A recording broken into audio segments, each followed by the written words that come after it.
So lately I've been thinking about what's so special about AI generated images and generative machine learning, because the images that it creates are uncanny. You can recognize that it's a fan art, that it's a beloved character you know, but when you take a closer look at it, you cannot recognize any sort of shape or form that would be usually there. All of these images are generated by an AI by giving it a text prompt. Based on the text, on the meaning of that text, the AI generates an image that should be representing that sentence or that word. I've been researching in this field of generative machine learning for more than a year now, and I wanted to make a video to lay out my thoughts on it and talk about the uniqueness of this tool and why I think it is finally something refreshingly new that we can use and experiment on and explore.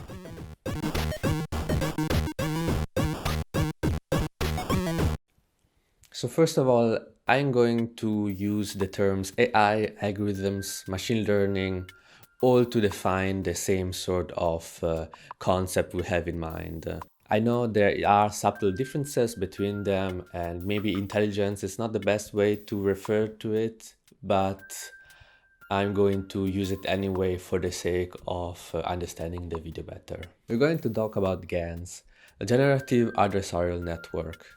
They have been around since 2014, so fairly new. There has been several variations during these years. StyleGAN, BigGAN, VQGAN. A GAN is basically an algorithm that generates images. And the way it does that is by having a large dataset of images. If we give again a lot of images of my face, all in the same position, then it will be able to simulate and generate an image of my face in that particular position. The way GANs work are always in the same structure. There's always a generator and a discriminator. And they are two different AIs that work together, or you could say also against each other, because they're adversaries, like the name from GAN says. The generator creates noise at first. It generates some random noise because it does not know anything. The discriminator understands that the image produced by the generator is not like the images it has in its dataset. So it gives feedback to the generator and the generator tries again. After a lot of iterations, so a lot of steps, always doing this same thing, the generator becomes very good at understanding what the discriminator wants. By this process of sheer repetition, the algorithm is able to generate an image that looks like the one we have given it. So of course it's a lot more complicated than this, and I'm also not a programmer, but that's an easy way to understand the logic behind it. For now we have understood that they are based on one specific category. I give it a lot of data of the same image and it will be able to create that specific thing. But what if there is one that can generate anything it wants?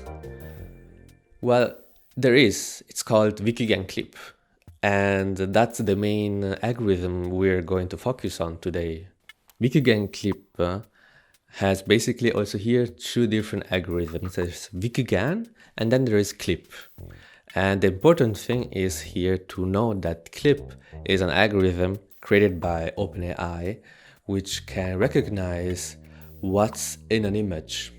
It can give you a text description of what an image represents.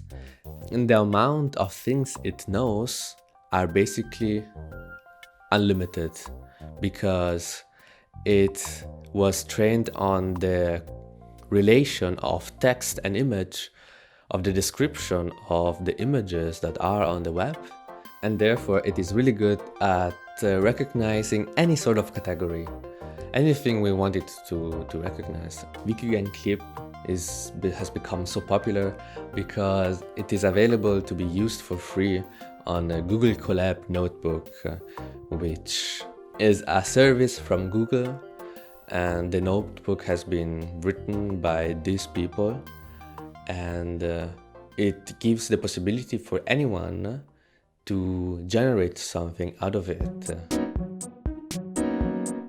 So what can we generate with this VQGAN clip?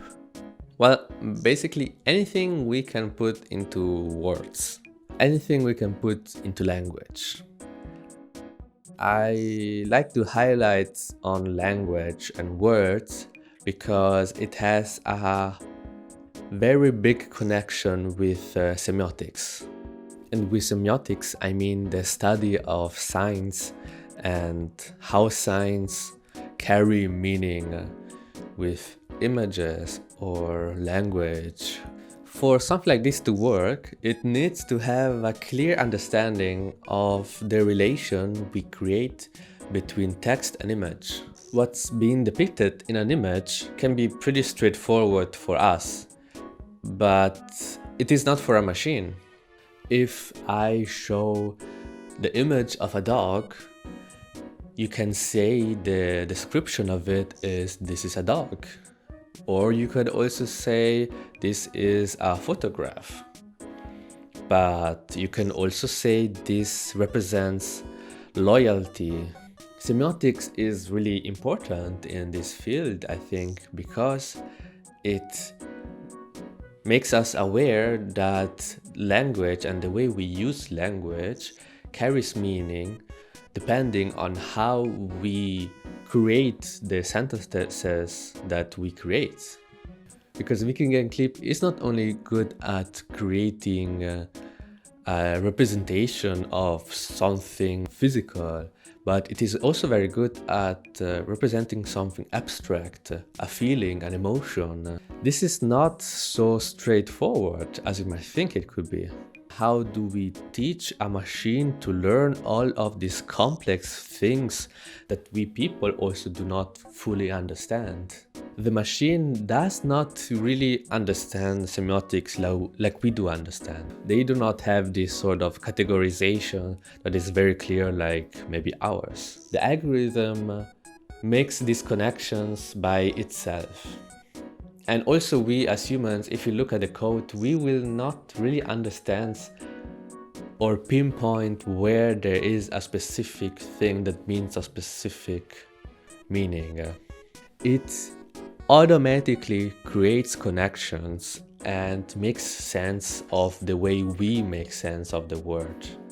The way I like to see it is that it manages to give us a dreamlike, thought-like visualization of things we know.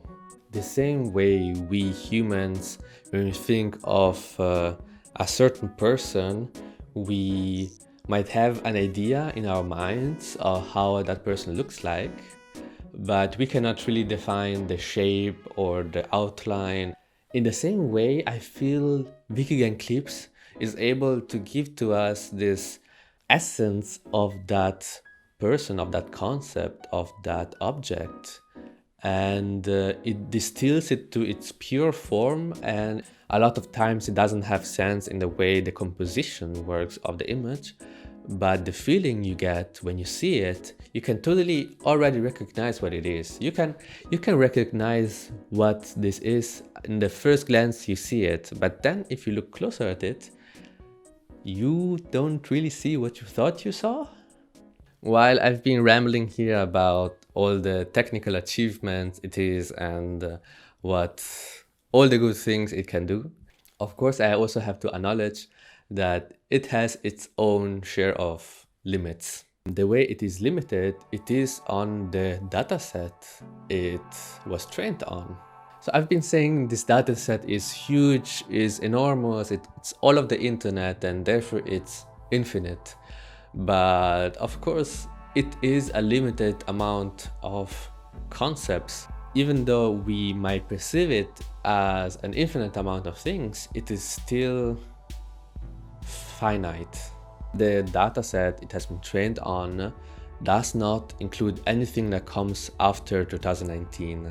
It does not have any understanding of our imagery we have when we think of the pandemic.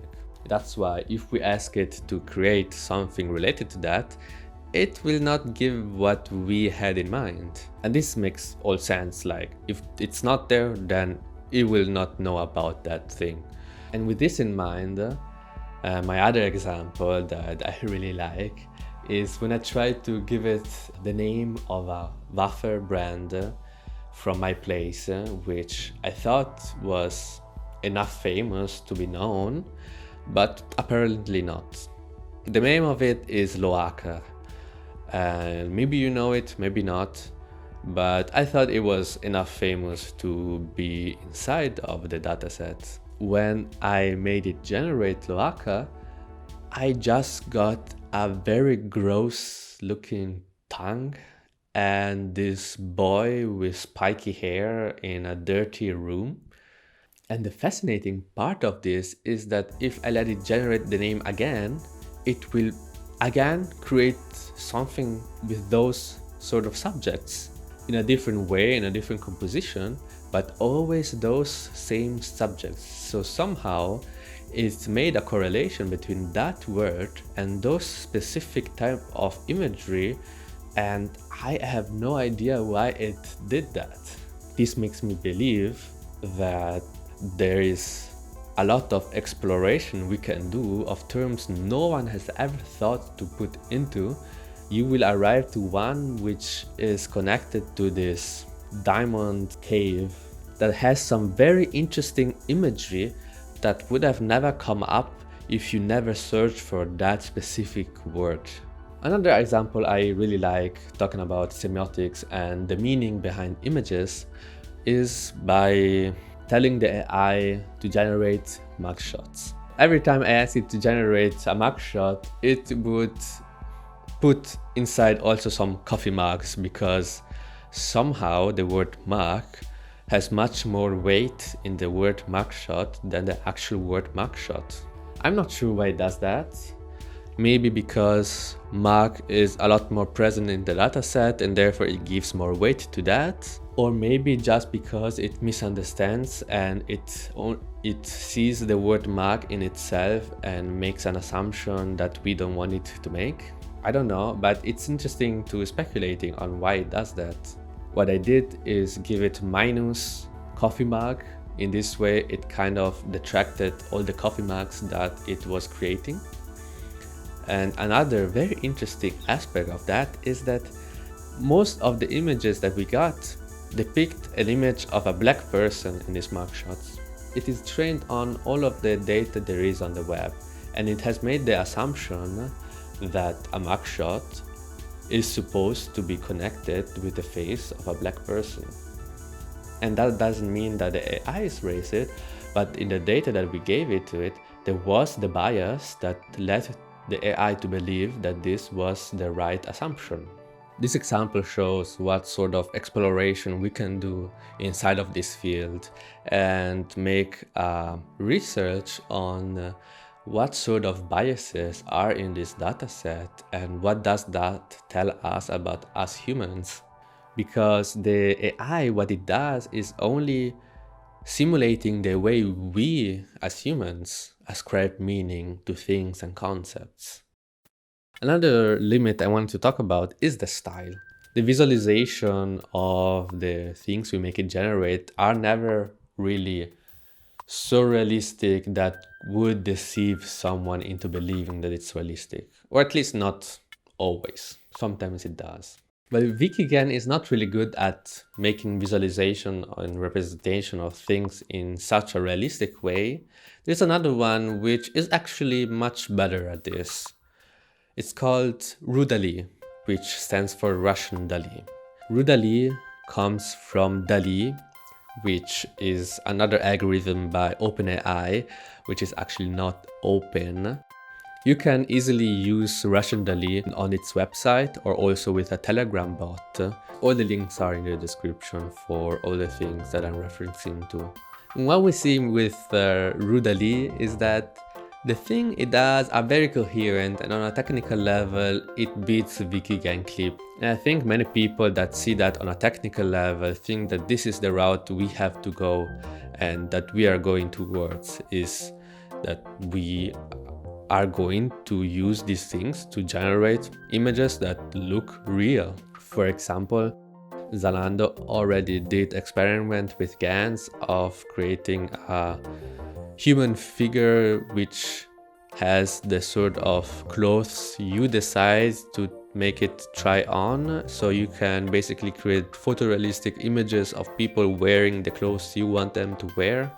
But I think it's the most boring and business-driven part of this that I'm not that interested in. VQGAN is a lot more interesting because of its limits, because of its perks. And the way I like to interpret it is that it is really good at creating hyper-real images. And with hyperreal, I'm referring to the term used by Jean Baudrillard in his text. It is no longer a question of imitation, nor of reduplication, nor even of parody. It is rather a question of substituting signs of the real for the real itself. Never again will the real have to be produced. He defines as hyperreal as this new sort of reality that comes in a world where our reality is being mediated by television and now smartphones and computer and whatever screen we have. An example of it is when we make a video call. Now we are so used to make them and we have the feeling we are talking to a person while we are doing it. What you actually are doing is talking to your computer in front of a screen that is giving you light, and you are hearing a sound that has been digitally produced. All of these little things that supposedly want to trick you into believing that you are having a real conversation with a real person. In reality, there is the computer that mediates so much of that changes the whole experience of it. What Jean Baudrillard says is that the hyperreal does not have an original anymore. While a real photograph needs to have an original object from which it makes the actual photograph with light inside its film and so. Now with digital images we can take a photo and modify it, and the image we are seeing is a representation of that object, but at the same time it is not the representation of that object anymore because it has become something different. And the moment it does not have this original anymore from which it is supposed to depict, it is not real, but hyperreal. I feel that VQGAN CLIP really creates images that are the hyperreality in its essence. These images give you a feeling of knowing what you are seeing, of being a visualization, a representation of something you know, but then when you look better at it, you understand it is not that. It does not try to be something it is not. It is not like all the digital images we are used to, like this one for example, which tricks you into believing I'm actually there talking to you. But instead, VQGAN CLIP images know what they are, and they do not try to be anything more. By making us aware of its artificial nature, it helps us understand the mediated world today better. I personally believe that AI can be a tool of great creative works. There's a question of is this art actually art because it has been created with humans, or is it not really art because it is created by a machine? There's a great video which actually inspired me to create this one by Alexandre. I put the link below. My take on that is that it is not simply a tool that we use like a brush or a canvas. And at the same time, this machine do not do anything by their own. We as humans take our own interpretation of it. And therefore, I think this AI should be seen more of a companion.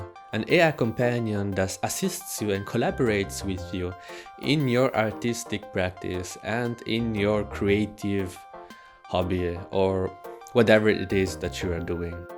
If we go forward and bring this further, put some storytelling in it, or enhance them by applying that, implementing it into other mediums, then we as humans have a lot more agency in it, and we can better see the collaboration between the two figures. I would really like now to share with you some ways I personally dealt with this AI and how other people have done this. Personally, the way I've been dealing with this VQGAN clip is by experimenting with character design, since that's one of my biggest interests. What I did is implementing those images in a 3D setting, so using the images as a texture to be applied to 3D objects. And within this character design, I had a lot of agency because I decided kind of the shape it should make and what sort of environment I wanted to create. As you can see, I tried to animate those characters and bring them a little bit to life. How do I decide what's part of the shape and what's not? Since the VQGAN clip is not really clear in how the shapes look like in its images. Then I tried also to make compositions with it using Photoshop.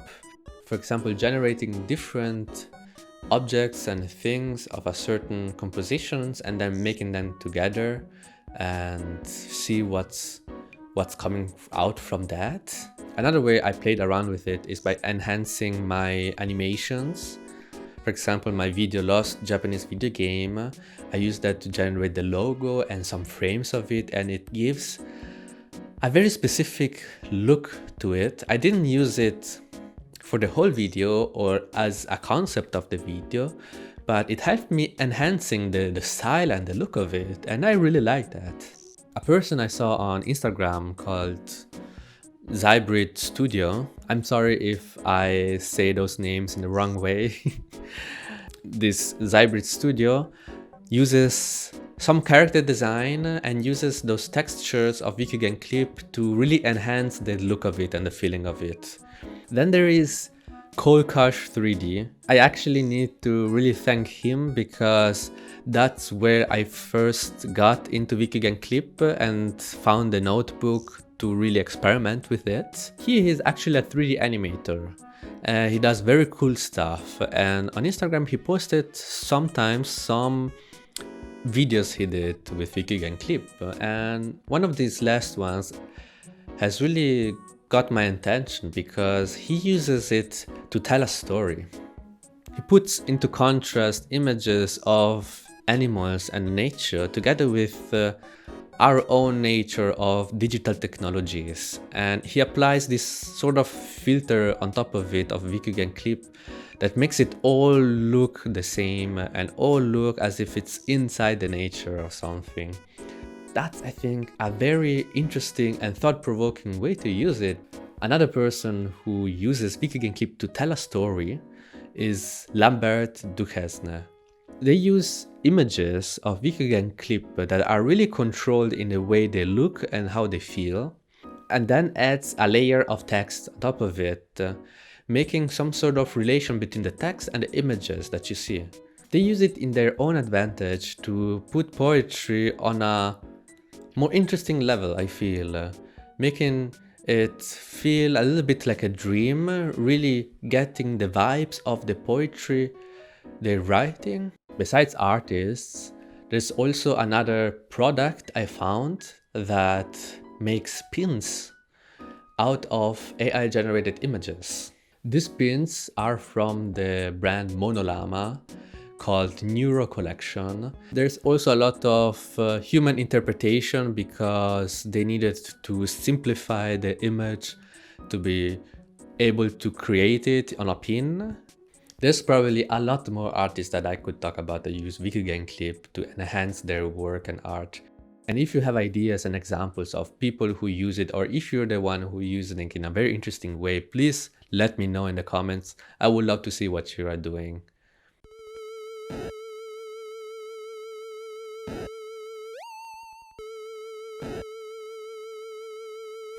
Okay, let's talk about exploitation. I'm referencing all of these cool things that are done with AI because I believe there's a wave of people that are not really using this in the best way. There's an exploitation of the automation of image generation that is happening right now, and it is polluting the community of creatives that are generally using this to experiment and really have fun with it. I'm talking about people who create images with it and sell it as NFTs just to try and become millionaires or something like that. It is okay to sell such art as NFT, but you cannot just create a lot of crap and call it art.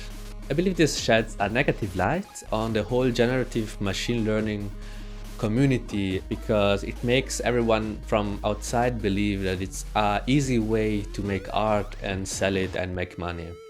This was actually the thought that made me wanna create this video, because I believe there's this tool that has so much potential, there's so much creativity in it, and seeing people misuse it in such a way and exploiting the automation of this tool is really sad.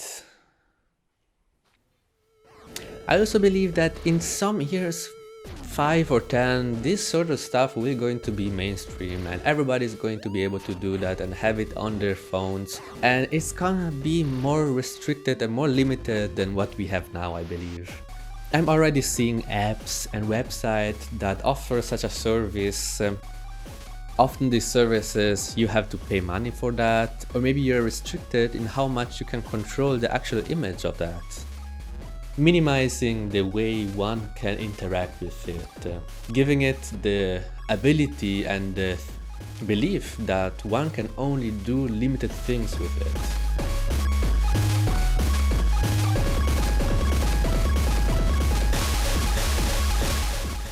And so, to come to an end, I really think this tool should be used inside our creativity and really use it to enhance what we are doing. Try and use that in your own way, in whatever you are doing, because those are images and videos and that can be applied to anything. You can create a graffiti that was generated by that and really make it, or paint one, or really have much more agency as a human to play around with it and let the AI companion help you inside of this process.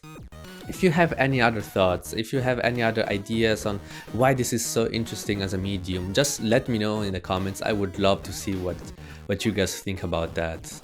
Of course, there is a lot more to talk about with generative machine learning that goes from image, video, but then also audio and so much more.